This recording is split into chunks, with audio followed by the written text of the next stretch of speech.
Dr. Trevor Trueman, and on behalf of the Ethiopian satellite television viewers, I really appreciate that you accepted our invitation. And thank you very much for the invitation. It's a pleasure to be here. Yeah.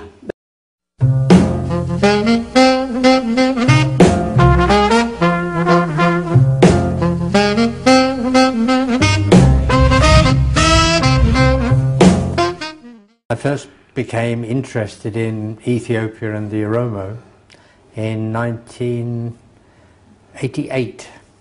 That's a long time ago. 1988. Yeah, and I was working for a small UK organisation called Health Unlimited. Mm-hmm. And I was used by the Oromo Relief Association to train health workers amongst the Oromo refugee populations over the border in Sudan, at Damazin and Yabus. Mm-hmm. And then over the next 3 years I kept coming back and working there for between 6 and 8 months. And towards the end of the 3 years I was spending a little more time each trip inside Wallaga. We crossed the border illegally, and in fact I was in Wallaga when Mengistu fell. Mm-hmm. And obviously I developed a lot of affection for the Oromo people and a lot of contacts within the Oromo population. Mm-hmm. And I saw Ethiopian history from an Oromo point of view, which is different because most Westerners tend to see it from a northern perspective. Mm-hmm. And so I was understanding it from a different angle to most Westerners. And then when friends of mine and contacts started to be killed and disappeared, imprisoned, and their story was not being told in Europe, everybody was very pleased with the arrangements going on in Ethiopia. And so I started to write about human rights abuses that I was getting information about, and formed the Oromia support group with some friends in 1994. And although we don't publish as often as we used to do a newsletter and a press release every couple of months, I'm still gathering information and doing roughly one report a year now, a much bigger affair. Mm-hmm. And also heavily involved with the asylum system in Britain. In Britain. Yeah. Recently you made a study on the situation of Oromo refugees in Kenya. Yes. The Oromo Relief yeah. Association asked me to go and speak to refugees in Kakuma camp, Mm-hmm. Kakuma camp in north-west Kenya. Mm-hmm. It's about 120 kilometers from the Sudanese border. And then to the Dadaab camps, which are now so much in the news, that have got 500,000 people. They're mainly Somali refugees, but there are some Oromo refugees there as well.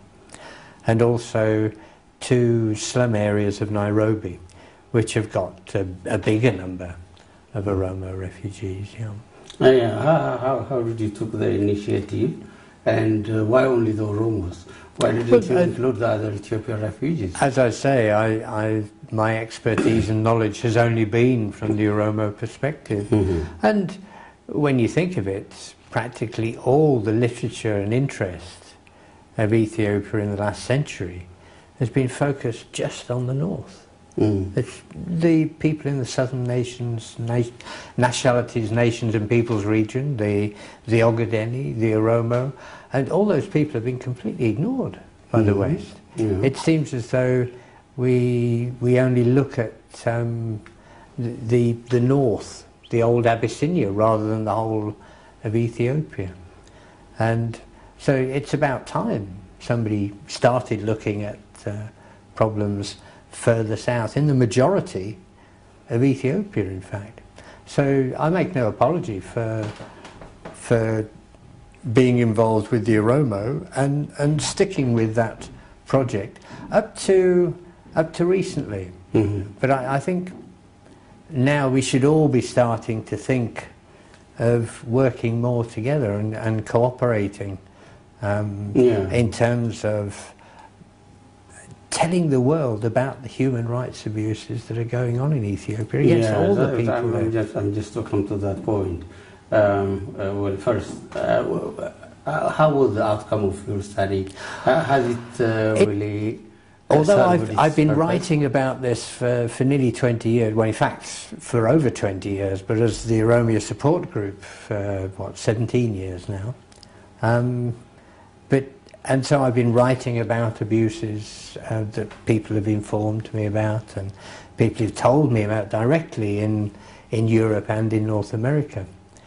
But when you speak to people in refugee situations in Kenya, it's shocking. It really got me fired up and more energized in terms of doing things about it. Practically every man I spoke to had been tortured. Half the women I spoke to had been raped by the authorities in Ethiopia. And these are far, far higher proportions of torture and rape victims amongst refugees than practically any other refugee population on the planet. There's one other study in Minneapolis, Minnesota, where they found that 69% of Oromo refugees, males, had been tortured, and 37% of the females had been tortured. Tortured and or raped, yeah. Now, most studies of refugee populations say that between 5 and 35% have been tortured. So the people that are coming out of Ethiopia are giving a history of more severe abuse and more prevalent abuse than any other country in the literature. And so that was a big shock to me, even though I've been writing about it. And it's enabled me to inform organisations and government bodies with a bit of passion and some really solid, hard information, with photographs and saying, this is Abiba, she was raped by 8 soldiers for 4 hours, look at her, you know? And that's a much more powerful message than just reading a line in a report. And so I've been able to give presentations about the human rights abuses in Ethiopia to Amnesty International groups all over the country, to church groups and other interested parties. And just to be part of a growing awareness of the abuses in Ethiopia. The OLF had been part of the transitional government, as you know. But even then, why do they were getting abused. What do you think the government is doing now? I mean, more in torturing and detaining. It's terrified of any threat to its position. Like all brutal dictatorships, they're brutal because of fear. Fear of true democracy, fear of the population exerting will over the executive and the legislative bodies, which is what a democracy is all about, of course. Yeah, the Oromo people constitute about 40% of the Ethiopian total population. 30 million at least. That is 2.5 times the size of the population of the average African country. Yeah. How I mean, taking this size into account, how do you see the OLF program for cessation? Well, they've never said this is a myth, that the OLF stands for independence or secession. Their manifesto, ever since 1974, as far as I'm aware, is that the Oromo people should have self-determination. That's a different kettle of fish. Mm-hmm. And that is a UN recognised right. It's part of a UN convention that everybody deserves self-determination. And the OLF stance has varied within parameters. Sometimes you'll hear OLF people, independence or nothing. And other times you'll hear people, well, we want to be part of a democratic Ethiopia. And there's a whole spectrum of views within that. And ultimately, it depends on the Oromo people. If the Oromo people want to be governed in one way, then so they should. If the people in Birmingham wanted to govern themselves, they should be allowed to do so. But they would obviously be silly to do so in Birmingham. And it could well be that the Oromo people will decide to be part of an Ethiopia in which they are treated equally, which has never happened before. Never. Yeah, but Dr. Trevor, here, in some writings and as well as in their own websites, self-determination and independence are two different things. They are. I understand. Yeah. But, recently even, the Oromo OLF has written a letter to the UN stating that they would like to be independent from the Abyssinian, they consider Ethiopia as a colonizer of the Oromo people. I don't know I don't know where that swing has occurred or what has occasioned it, but it's still part of the OLF manifesto that the decision is up to the Oromo people. Yeah. And you can't argue with that. Yeah, we can't argue that, and especially recently, now different Ethiopian opposition parties are trying to work together to form an alliance. And there have been some very hopeful signs there. This independence attitude or secession idea have created some sort of doubt. How do you see the OLF working with others? Well, I don't think there's any problem with any of the opposition groups in Ethiopia cooperating on an agenda of absolute supremacy of human rights.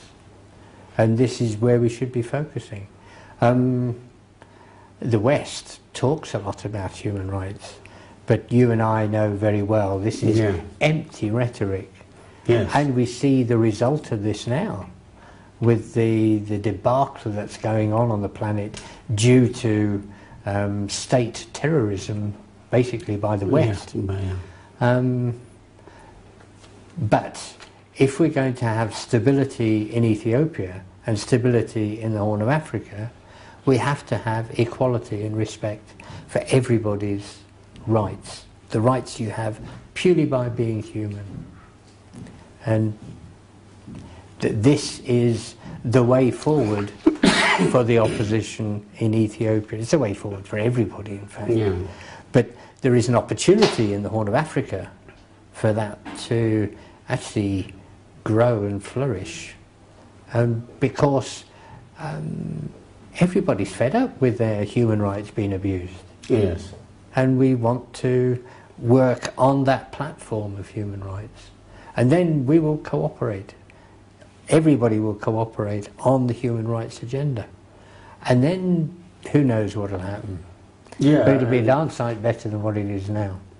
And particularly in recent times now, as you may be aware, that the Ethiopian government is detaining free press journalists. Even including the Swedish journalists you might have heard. They're still in. And as well and opposition leaders. I mean, what's your, in general, these people are accused of they are considered as a terrorist by the government. And recently as well, the Ethiopian parliament has categorized the OLF as well as the Ogaden National Liberation Front as terrorists. They've learnt this rhetoric from the West, haven't they? America still counted Nelson Mandela as a terrorist until, what, 2 years ago? 1 year ago? Mm-hmm. He was still on their list. Yeah. But despite the fact that having been a president, you know, he was still on their list of terrorists. The whole rhetoric about terrorism is really politicised, and it's junk. Yeah, that's what it is. And Ethiopia is just going down. They're copying the West. They're talking the language that America wants to hear. Yeah, but wouldn't these false accusations lead or harm the struggle for the fight against? Of course it does. Terror. Yeah. Of course it does, and it's state terrorism that is keeping terrorism going. Noam Chomsky, who is a hero of mine, he said, if you want to stop terrorism, it's easy. Just stop partaking in it. Mm-hmm. And he's absolutely right. If the West wasn't carrying out state terrorism on the planet, the support for Al-Qaeda would disappear. It's the drone attacks in Pakistan that are the greatest recruiting agency for Al-Qaeda. Of course it is. And they're not stupid, they know this.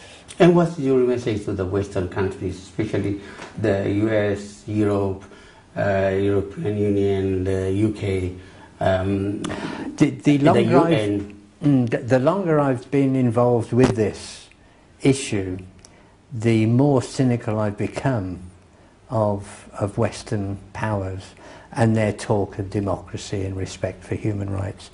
It is empty, completely empty. You've only got to see the way in Britain we treat gypsies and asylum seekers now. Mm-hmm.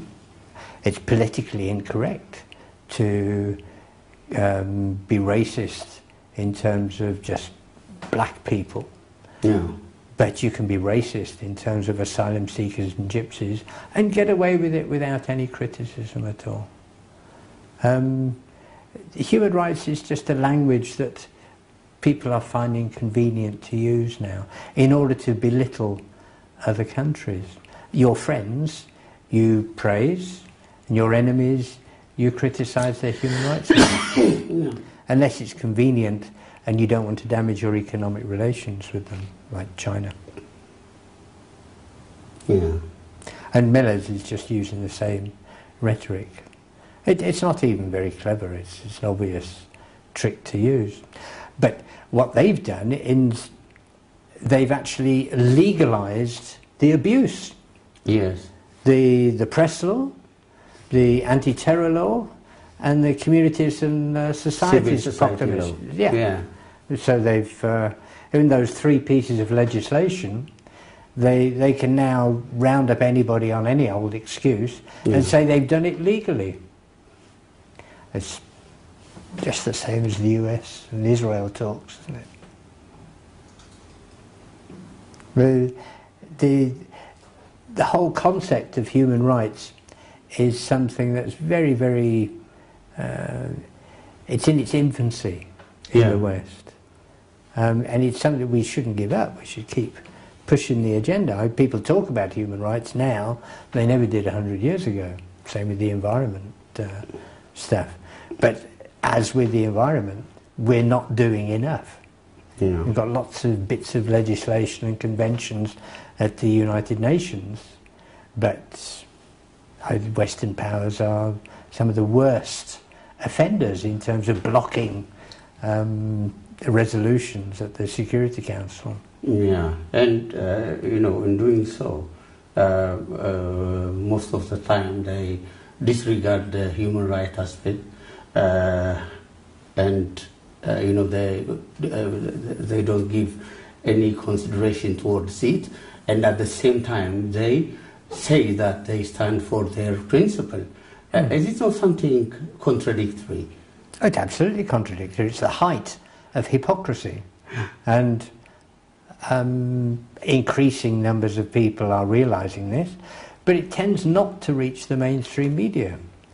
You never get the BBC or major television or radio programs pointing out the hypocrisy of government in human rights.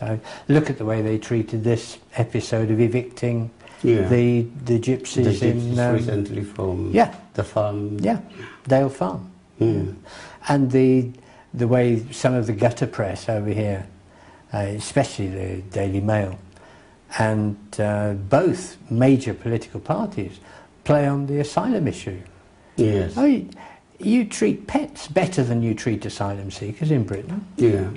And both the main political parties and the papers like the Daily Express will compete to see how nasty they can show they are to asylum seekers. Just like they did in the 1930s when talking about Jews. And we know what happened then. Yeah. Nobody would like to, everybody would like to stay in his own country as a citizen in freedom. Yeah. But because of the support that they give towards some dictators, people would not be able to live in their country as free. Therefore, they have to flee their country. A few thousand went to the States under Mengistu. Yeah. But very, very few of those were Oromo, as far as I know. Mm. And now there's at least 100,000 Oromo refugees in North America, Europe, and in surrounding countries in Africa. At least. It's probably 5 times that number. And this is the doing of Zenawi. Yeah. This is the legacy Zenawi has left. He's left instability throughout the whole region of the Horn of Africa. How do you see ethnic politics and the ethnic federalism in Ethiopia? Well, when you're abused on the basis of your ethnicity, which the Oromo were, which the Ogadenis have been, which the Sidama are, etc., etc., it's even part of Abyssinian culture. Some proverbs about Oromo people, saying there are 2 things you can't clean: the intestines of a sheep and an Oromo. And Oromo are animals that don't eat grass. Mm-hmm. And for this sort of deep-seated racist attitude to Oromo, it's not surprising that you react to that with ethnic politics. Who do you think is responsible for such things?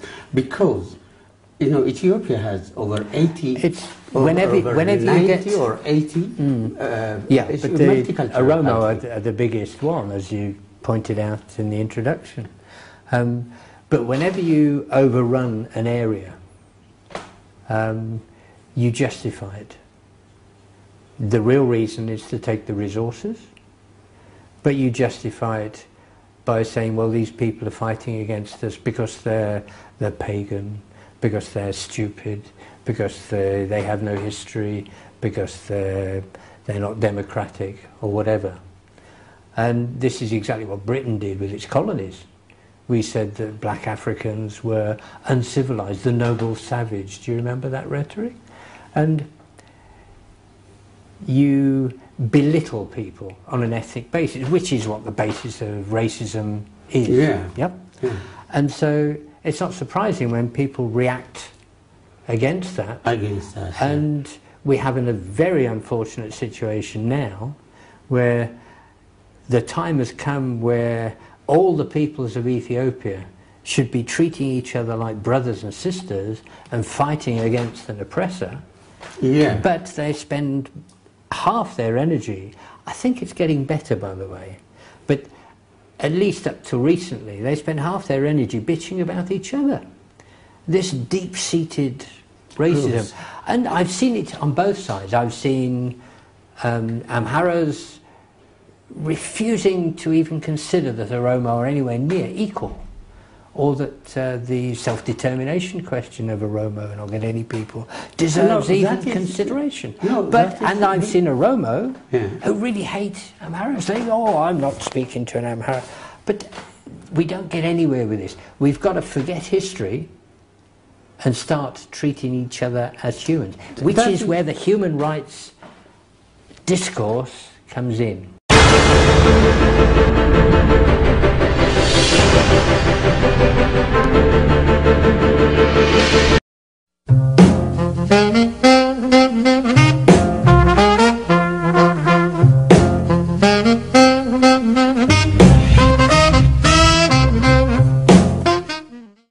Yeah, everybody's got basic human Here comes rights. the problem, you know. Say for example, like myself, I'm an Ethiopian and I'm an Oromo. But I don't feel that I had been insulted or I have been degraded by other nations and nationalities of the Ethiopian people. Because let me tell you one, the Amharas, well, have been in power for a while, but we say the Amharas are in power, but they didn't benefit from anything. Is that because of the leaders or the people? Say, for example, the Gurages, they're sometimes, you know, you joke, you have different sayings against one ethnic group, and Ethiopia has about 80. And that's not something to be taken seriously. And from that perspective, if people, they consider, in general, say for example, the current ruling ethnic group in Ethiopia, the TPLF, they claim that they have been dominated by the Amhara and they had been degraded or things like that. And, you know, we really it's not accept? genetic, it's cultural. But the people in general, the total population, do not have that view, except leaders. I don't know. Yeah. And the overwhelming majority of it must be tens of thousands of Oromo that I've spoken to, do feel that is the case. That, yeah, of course. Important that we move on from this hostility between the groups. Because that is the reason that people like Zenawi have been able to continue in power. And he's very good at playing people off against each other, and actually starting killings of different groups by each other, by, you know, putting his agents in and dressing them as one sort and saying, oh, so-and-so's got your land and so-and-so's got your land, and then he just watches people fighting. This has happened a lot in the south between, so the Gari and the Oromo, the Borana Oromo down there. Yeah, he's very good at turning people against each other, and when we let him do that, he's winning. Yeah. If we start talking to each other, he's losing. So let's make him lose. Let's have discourse. Let's talk with each other. Let's agree on a common human rights agenda. Exactly. And then we can move everything. We can do great stuff. And I'm very proud of friends of mine in London who've been working, trying to get people talking to each other. And they do this at a cost, because members of the different communities say, oh, he's talking to so-and-so, oh, he's talking to so-and-so. But it's got to be done. We've got to listen to each other and try to understand each other's points of view. Yeah. And then work together. And we've seen over the last year, we've had some cooperative ventures in talking to the International Development Select Committee, in talking to the All-Party Parliamentary Group on Ethiopia, and the All-Party Parliamentary Group on Human Rights. And we're hoping for a meeting on the 6th of December, where the Third World Solidarity Group, another All-Party Parliamentary Group, will be getting some prominent speakers together, and representatives of all the communities in Ethiopia, which would be brilliant. Yeah, but and you know, that'll raise the morale and the temperature of the opposition to Zenawi. Because if we can persuade the British government that it is doing the wrong thing by propping up the regime as it is doing now, Andrew Mitchell was less than truthful when he said that the aid was being monitored and there was no evidence of systemic abuse at the field level. He did not investigate at the field level. The investigation that he talked about on Newsnight was a desk-based exercise, and he was most ingenuous in his comments. But we've got them on the back foot now, and that's because we're cooperating, we're talking. And people have been investigating, like Angus Stickler's bit of journalism. That was beautifully done. Yeah, beautifully done. Part of this movement is the cooperation that we're now enjoying to some extent in terms of lobbying at the parliamentary level. And we must enlarge that and strengthen it. Yeah, but you know, and let's talk about different sorts of politics and things. We've got to get away from that. Say, for example, if we take the Andrew Mitchell's recent comment on the Newsnight interview, I don't think that he really has no knowledge about the fact what is going on the ground. But he's a politician. He's a politician, and by definition, politicians are deceivers. The Western politicians, the Western policy, foreign policy itself, stands for the interest of that, and that is their goal. It's regional influence. Yeah. Yep. And access to Red Sea shipping lanes, because oil coming in and out there. And Ethiopia, they regard as the country to support in the Horn because of the chaos in Somalia and the anti-Western rhetoric of Bashir in Sudan. So, but what they're doing, and they know, WikiLeaks, coming from the American embassy in Addis Ababa, that was Yamamoto. Yeah. He was aware that the West was building up antagonism to America in Ethiopia by their policies of supporting the regime. Yes. They're not stupid. They knew this is going on. They knew. And what effect has that had? But they didn't think that the governments would come and go, but people are there. Yeah. And then 10 years down the line or 5 years down the line, they'll be wringing their hands and saying, oh, what's gone wrong with Ethiopia? Why didn't we do more, like Rwanda or Yugoslavia or whatever? It's the West is creating a big, big problem for itself. Yeah. And by supporting regimes like Zenawi.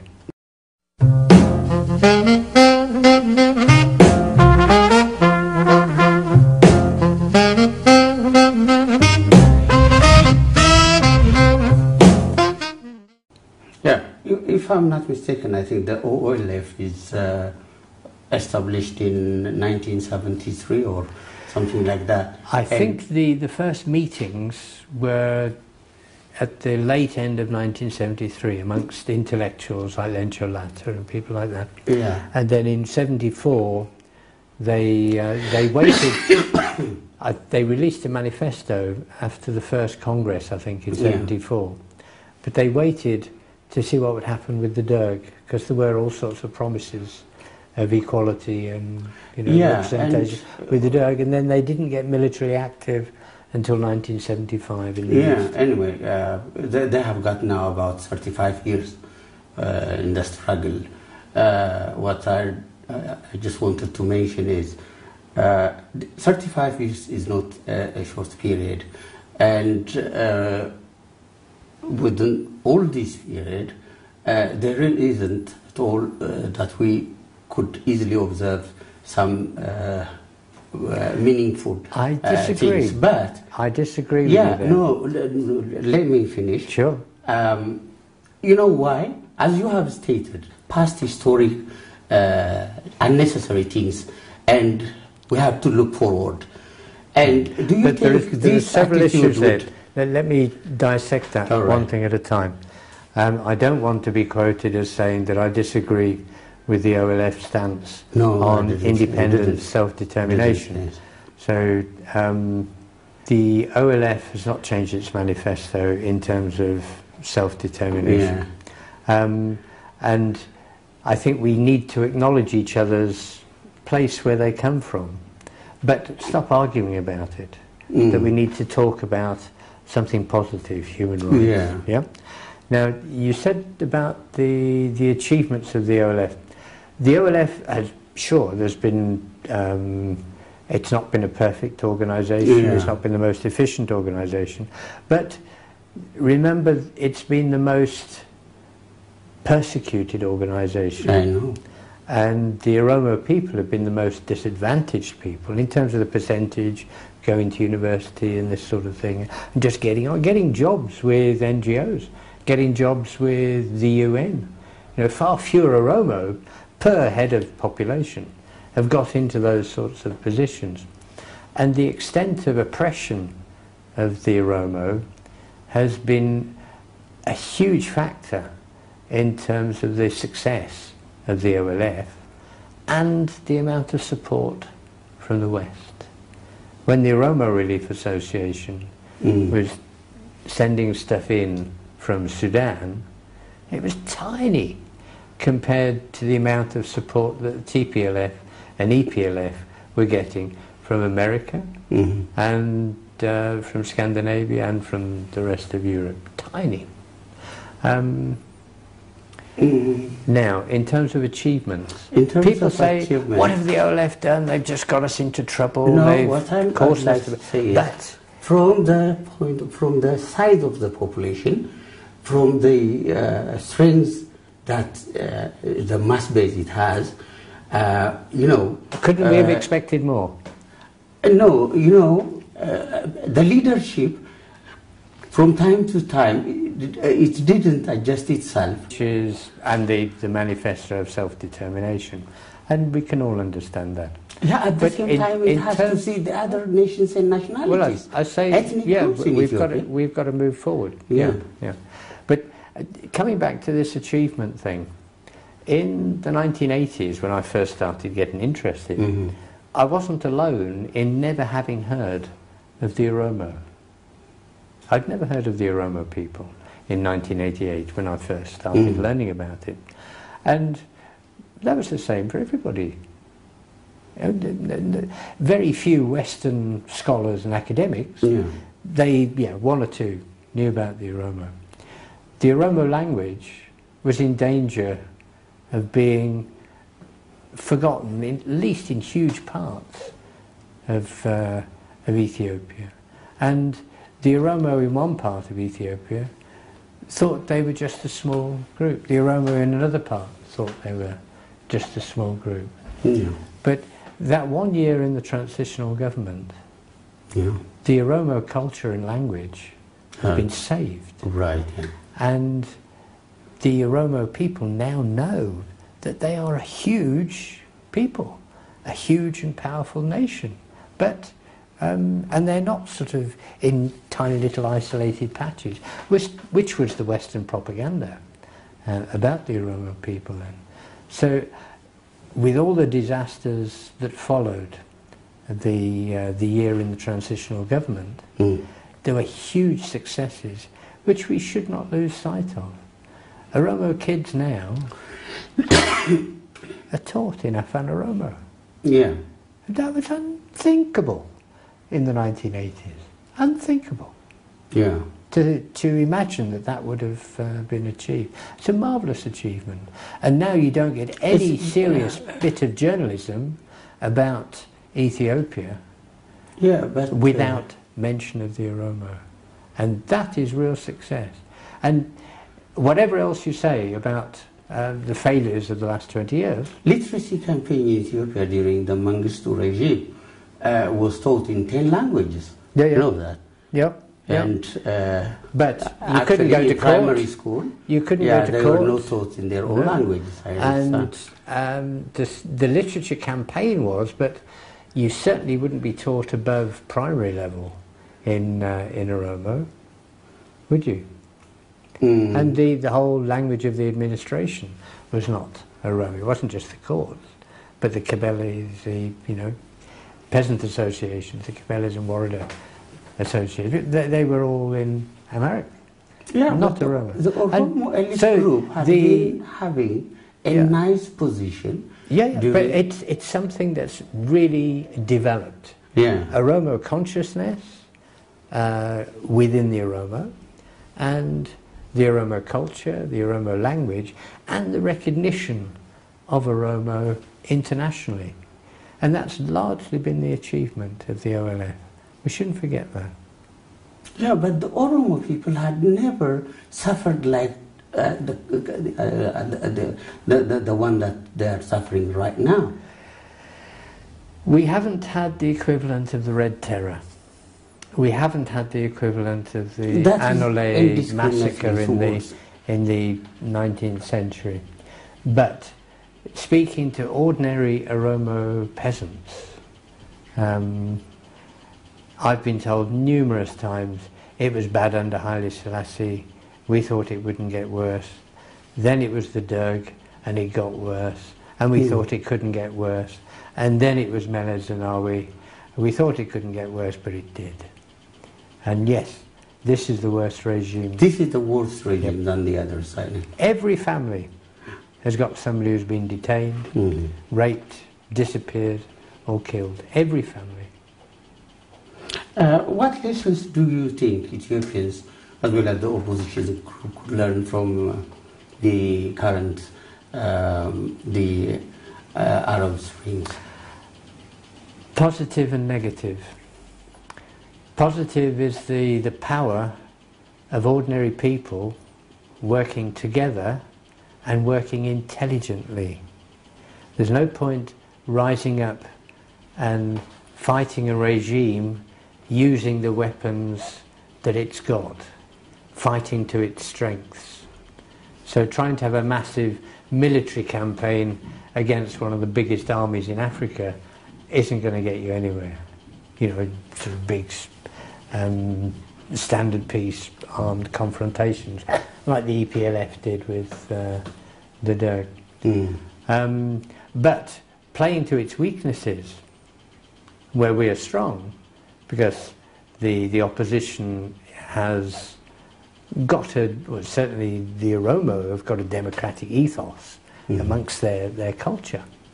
And with a respect for human rights, which the regime patently doesn't have, we can energize the population to be uncooperative with the regime. And there must be ways of bringing it down, but not through force of arms, not through force. Negative is to beware of the West. The West has co-opted the Arab Spring. We are doing this because we want access to oil. Pure and simple. Libya, Gaddafi, 1 year is our enemy, Clinton bombs him. Next year is our friend, Tony Blair hugs him, gives him weapons. We want oil. And now, when it looks as though he's falling, we jump in there for the kill, bomb civilians all over Libya in order to make sure that he is got rid of, and we support a resistance movement that has at least got elements that are quite vicious thugs that have been throwing black Africans down wells just because they're black Africans. And there's a rumour that there might be some black mercenaries fighting for Gaddafi. The treatment of refugees by the rebel forces in Libya was absolutely atrocious. Yeah. And I think we've got to be very wary of the West sort of exerting its influence over the results of the Arab Spring. What we've seen of the Arab Spring is just a beginning, and it could easily turn very nasty, certainly in Libya and Egypt, if we're not careful. Yeah. How many women are on the Revolutionary Council in Egypt? No knowledge about that. And they were just as big a part of the movement that toppled Mubarak. So no, we've got to be careful. Yeah, we better be careful, I know. Especially, in Ethiopia, the TPLF-led government is dominant with only one ethnic group, and the consequence could be bad. And TPLF leaders had constantly been telling the Ethiopian people that if there is any threat against their power, that Ethiopia would go like Rwanda, where genocide and civil conflict would take place. Well, this is how governments control their populations. Talking fear, getting people frightened, just like us and asylum seekers. They're here to take your jobs and this sort of thing. Yes, and Meles has been playing that card, the fear card. And perhaps this is one thing that is the responsibility of groups in the diaspora, is to demonstrate that people have nothing to fear by cooperating with each other. And that will send shivers down Zenawi's spine. He's terrified of a unified opposition. Terrified. Yeah, terrified of the opposition. There was a meeting once in Holland, I heard about. The critics. There was a meeting in Holland where some opposition groups got together for some dialogue, and the TPLF Central Committee got together for an emergency meeting to see how they should cope with the threat of that group of people getting together. Yeah, and there is a reliable information that the UN Special Committee Rapporteur, the Special Rapporteur on torture, human rights, against torture.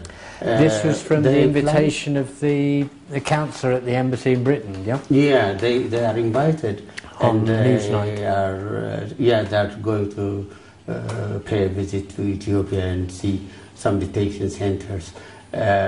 How far would that help? If it happens, it could help. The UN Special Rapporteur is most unlikely to be allowed access to places which even the International Committee of the Red Cross is denied access to. The unofficial detention centres, and even some of the regional official prisons are not accessible by the ICRC. So the Special Rapporteur from the UN, I can't remember whether it was Special Rapporteur on Human Rights or on Torture that was invited on the Newsnight programme by the councillor. Oh, the councillor said, yes, we can come. Yeah, we can let them come. I doubt very much whether they'd get decent access. But even if they weren't, the fact that they weren't denied, that they weren't granted good access, would speak volumes about the regime there. Yeah. But the UN bodies, they know what's going on. At the Universal Periodic Review of Ethiopia, they gave the Ethiopian delegation a really good grilling. Yeah. And my friend Tashali Abero was there, and he said they pasted videos.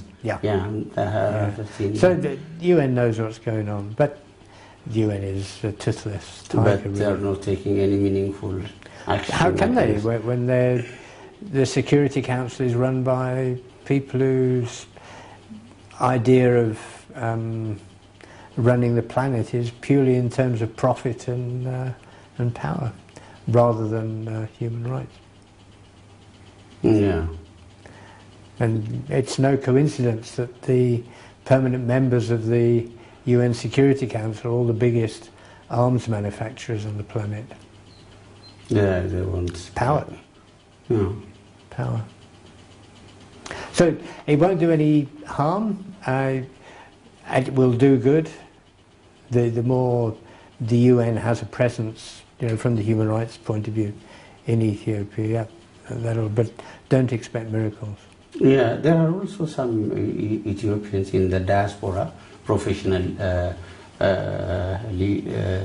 legally qualified people who are trying to, to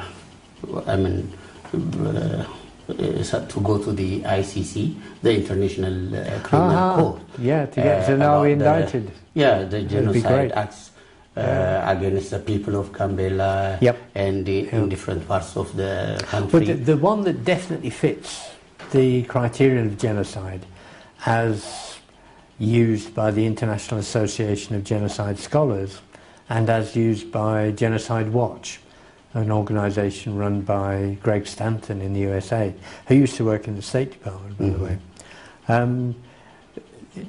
Greg's group, Genocide Watch, has defined what happened in Gambela as genocide. Yes. So that is something that Zenawi could be arraigned for in front of the International Criminal Court. But again, don't hold your breath. The International Criminal Court tends to be only for enemies of the West. Yes. If there was any justice in the world, Tony Blair and George Bush would be in that. Would appear there at the court, and Henry Kissinger. And every US president and Secretary of State ever since the Second World War. Yeah, Rumsfeld as well. And all of them, a whole bunch, Yeah. But that will never happen. We have earlier mentioned the really oppressive laws that have been passed during the last 2 years, and the TPLF is right now working very hard actually to like the fraudulent election that took place, the 99.6%. And they're working hard now actually to do the same, whether the Ethiopian people like it or not. And do you see any fair election could take place in Ethiopia in the presence of TPLF in Ethiopian politics? No. And the whole 2005 thing was an experiment by Zenawi that went wrong. He was assuming that he'd get a lot more support than he did. And when he opened up that tiny little chink of political space, and people were of course ecstatic, and well, they showed them what they thought, and obviously the pendulum had swung too far. He was hoping to, just with a bit of coercion and control, persuade the West and Europe and America that he was loosening up and that he wasn't going to turn into another despotic dictator in Africa, and allowing free and fair elections. And you notice how politicians over here tend to bend over backwards to say, oh, well, it was legally fair, or some such justification. But of course the experiment went wrong for Zenawi, and he was scared stiff. He had to jump on it. And so what they did was to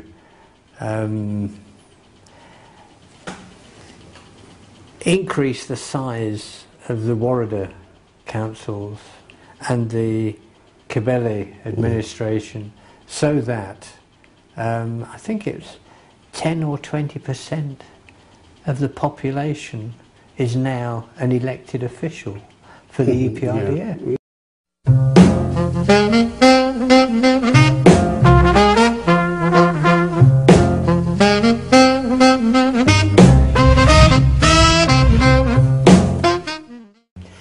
In 2005, Zenawi was greedy. He wanted it all. He wanted power control over Ethiopia, but he wanted to appear as this democrat. He wanted to appeal to the West so they could support him with a less uneasy conscience. But of course he miscalculated. He lost the game. Yeah, and we've seen the result. And he reacted in two ways.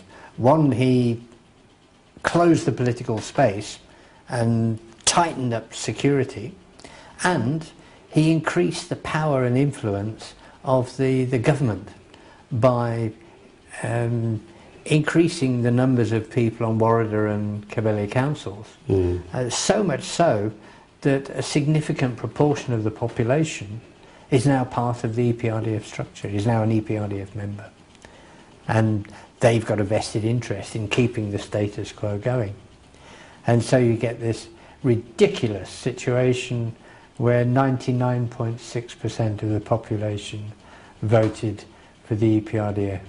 And Zenawi had the effrontery to appear on television or radio and say, well, I'm just worried about the 0.4% who didn't vote for me.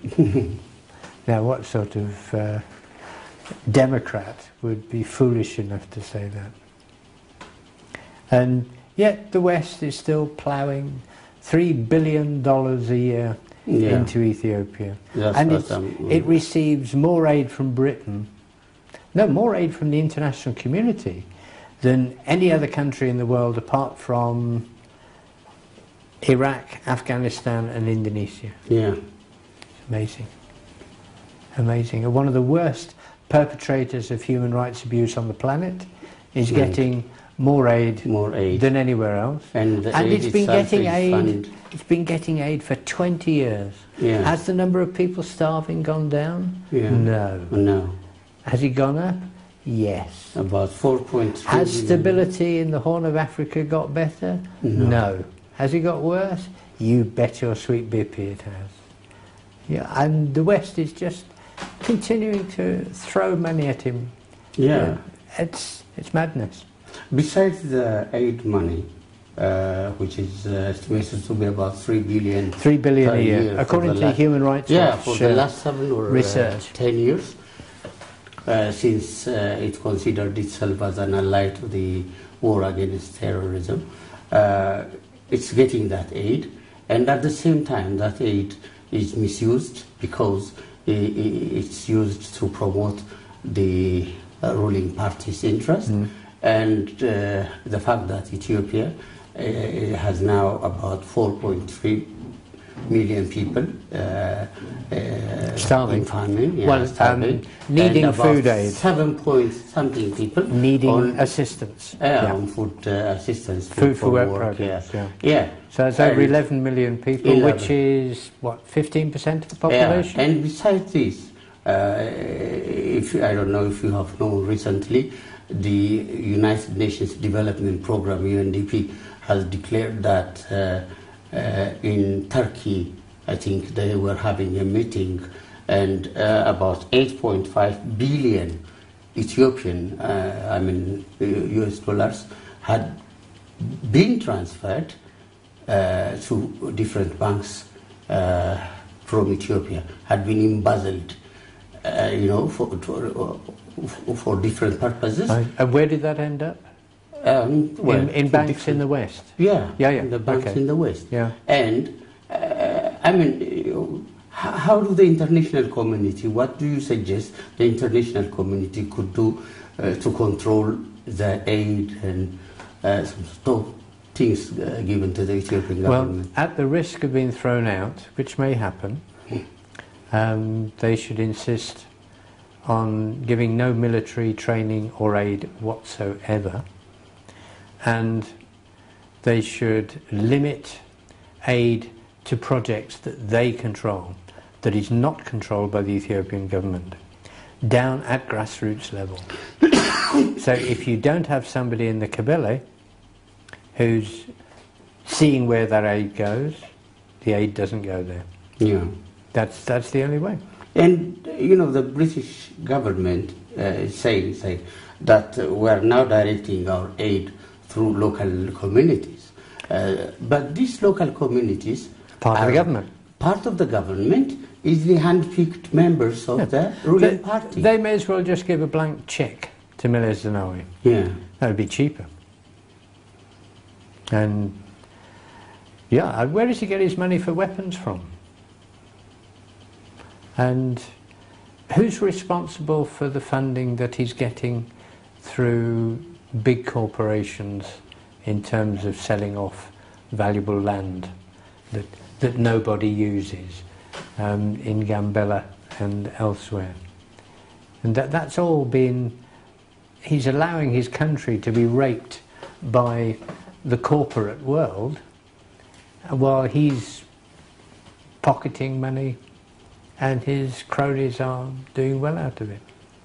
And the corporations are doing well out of it. Let's not forget that. Yeah. And that's, you know, business is business. Yeah. Where do you think after 5 years the Ethiopian political situation could be? I mean, if that regime stays there, then it'll just be more unstable. Okay. More unstable, and it's less likely that the West will have any influence in the region. At the moment, the most solid bastion against Islamic fundamentalism is moderate Islam, which is the Islam practiced by the Muslim population in Ethiopia. You won't get an Al-Qaeda toehold in Ethiopia at the moment. But if you keep oppressing people and recruiting for Al-Qaeda like the West is, by its attitude and its terrorist activities, then who knows what will happen in the future. We are investing in instability in the Horn of Africa and ultimately the planet.